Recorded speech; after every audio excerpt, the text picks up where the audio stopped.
Thank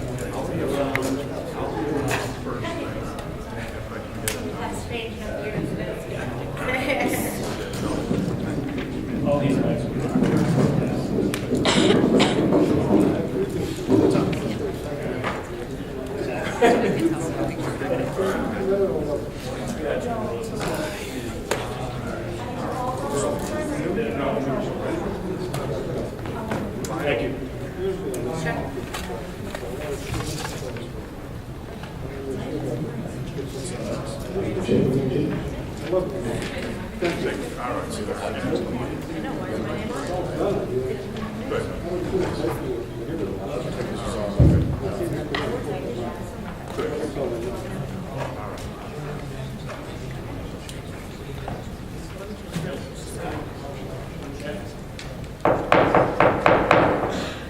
All right, I'd like to call the January 19th meeting of the Quincy City Council to order. Mr. Clerk, can you call the roll? Council Kane. Present. Council Pearl. Present. Council DeBon. Present. Council Finn. Present. Council LaForest. Present. Council Yang. Present. Council Palucci. President. President Hughes. Present. We have one. All right. If you'd all stand, please. If we could have a moment of silence for the men and women in uniform here and abroad serving our country.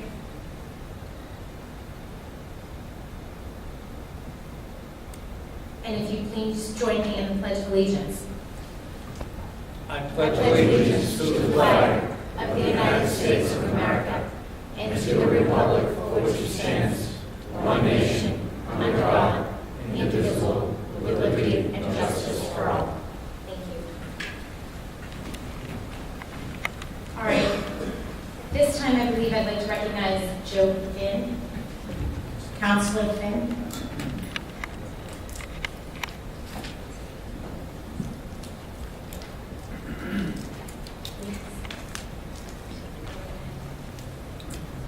We have a tradition at the City Council that started with President Peter Colson of passing on the gavel to the new president, so to speak. And when I look at the agenda before us this evening, I can't tell you how relieved I am to be doing that. But I have great trust and faith that you're going to do wonderful in this job. I think the amount of respect for other people's opinions, your willingness to have an open conversation have been on display in the past in your service as a counselor. And again, with that, I would like to present to you the gavel that you will never use beyond this evening, I'm sure. I don't know about But that. congratulations. All right, thank you very much. Thank you. Yeah, I don't know if I won't use it, but I won't get it. I don't know. Sometimes Council Calhoun gets out of hand. No. Very well. Thank you very much. We will move on with the first agenda item. First agenda item, Madam President, is, I must read the open meeting law. There you go. Open meeting. This is Mass General Law, Chapter 38, Section 20E. Pursuant to the open meeting law, any person may make an audio or video recording of this public meeting or may transmit the meeting through any medium. Attendees are therefore advised that such recordings or transmissions are being made, whether perceived or unperceived by those present, and are deemed acknowledged and permissible. Thank you. Thank you, Mr. Clerk. Now, if you'd like to First proceed with item. the agenda. On the request of the Director of Municipal Finance, with approval of his Honor the Mayor, the sum of $15,000 is transferred to the Port Security Grant 2016. This is the purpose is to match a requirement of the city to match the grant. Same to be transferred from police repair and maintenance account. The grant award of $45,000 will then be set up for $60,000. Chief is present. Thank you, Recognize Councilor Kroll. thank you, Madam Chairman. The chief is in attendance, and he's going to sort of expand on what we have in front of us here this evening. I do want to just point out the cooperation of Chris Walker from the mayor's office in helping me as a finance chair to get the appropriate parties in the room, number one, and attach subsequent backup. So we really do appreciate that. And Chief, it looks like you have a grant opportunity in front of us, roughly 75 cents on the dollar reimbursed. Can you care to expand on that a little bit? Thank you, Councilor. Good evening, Madam President, and new councilors especially. Congratulations. I'm pleased to be before you to request a transfer. What I'm looking for is a transfer of $15,000 from our repair and maintenance line in this year's budget, so there's no new money going into the account. We received a $45,000 port security grant. That grant will be utilized to repair and replace actually and install 2 new engines on one of our boats. It's the smaller, the safe boat. Those engines have exhausted their lifetime on the engines, the hours that they're viable, coming to an end. So we're able to luckily secure a port security grant for $45,000. Part of the city's requirement is a $15,000 match. I found that money in my repair and maintenance line, so I'm just going to request that we just transfer that money over so we can get going on that project. So essentially, this money is already appropriated per the FY16 budget. You're just looking to move that to offset the grant and put us in the best position possible to secure the additional funding. Correct? That's correct. It's just going from essentially one line item to the other. I believe I'll have enough money in that line item to carry me through the end of the fiscal year without any other issues. So, barring any questions from my colleagues, I move passage. All right, is there a second? All right, motion made and seconded. Yes. Councilor Calhoun. Chief, I just wanted to ask that you said that it's in the there's money in the repair and maintenance account already. First of all, good evening. Good evening, sir. Is that money that, can you just talk about that account? I know we've, over the past couple of years in previous budgets, we've been buying new cruisers. We upgraded to the all SUV fleet several years back.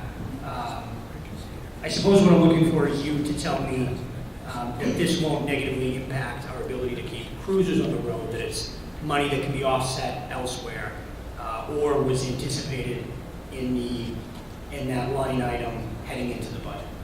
It shouldn't impact negatively. We've had a pretty good year, and let's put fingers crossed because we're coming into our season with anything can happen with these cruises. They're out 24 hours a day, but at this point, I don't anticipate that we'll have any issues. Most of the newer vehicles, they're up to date on their maintenance. Some of them are under warranty for a lot of the work, so I think we're in pretty good shape on that line item. So I don't think it's going to negatively impact the repair or the maintenance of any of the cruises.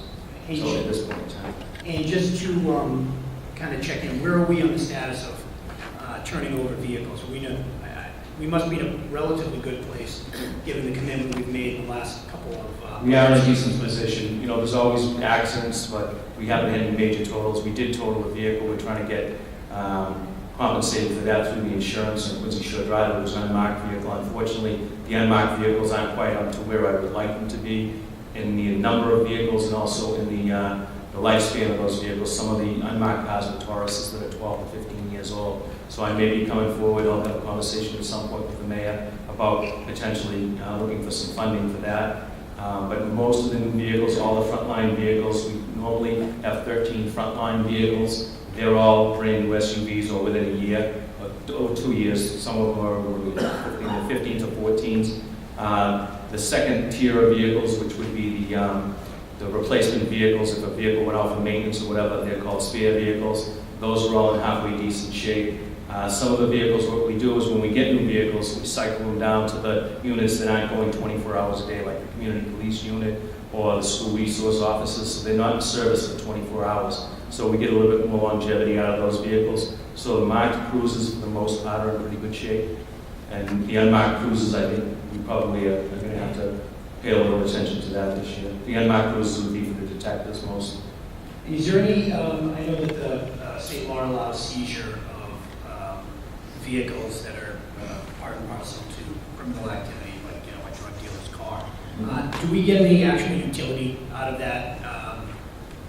Do we actually get those cars? Do we use them? I think in the past, either you or perhaps D.A. Morrissey told me that it's, most of the time they'll pull a car off the street, use it for a period of time, and then send it to auction. But is there any utility in using some of those vehicles? We do that. The vehicles that are serviceable, that don't require a lot of maintenance, a lot of repair work, we may, once it's turned over to us, We may get a little bit of usage out of those. Sometimes they just auction them off, they're not worth repairing or whatever. Or some of them are too valuable. If it was a car that was worth, say, $50,000 or $60,000, we wouldn't take that. We would auction that off, we'd get rid of that vehicle, and get the funds with the split with DA Morrison's office. So we do sometimes get some service out of those vehicles. We also use DA Quirk. DA Quirk provides us with vehicles that are waiting for title a lot of times, so our offices, we go up and we change those vehicles around all the time.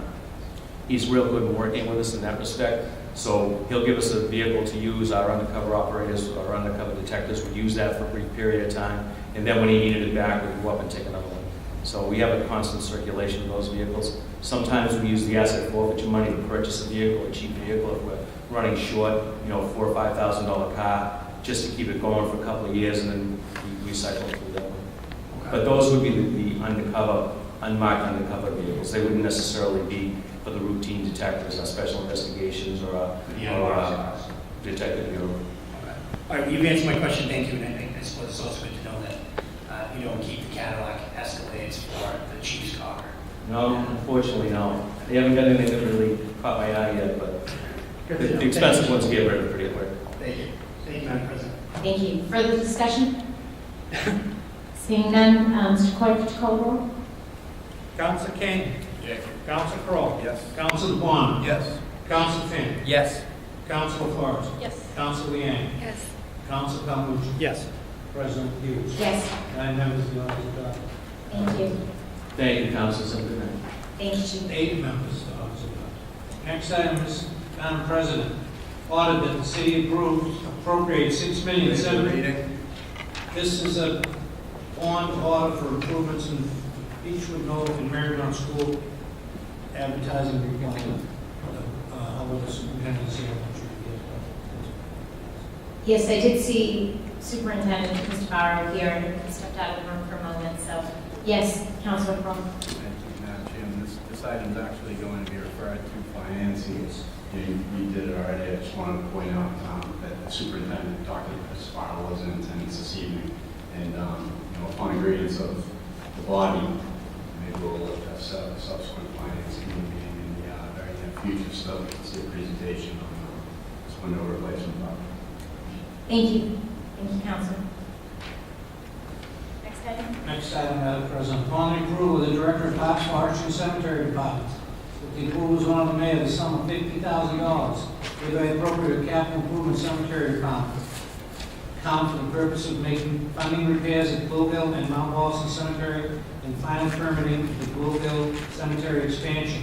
Same to be transferred from reserve appropriation, Pine Hill sale of lots.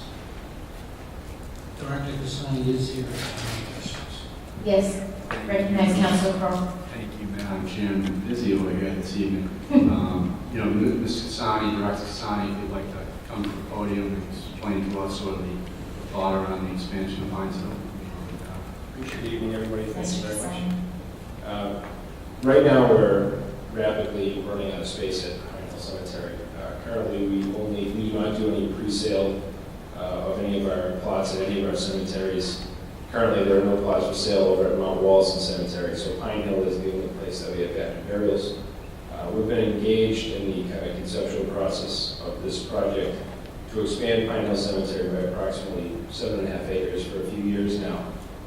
Ultimately, if we want to accommodate for the needs of folks who pass away, we need to create more burial space. We're good for the next few years, but we certainly see a shortage coming, and obviously that's something we view that as a core service of what we do.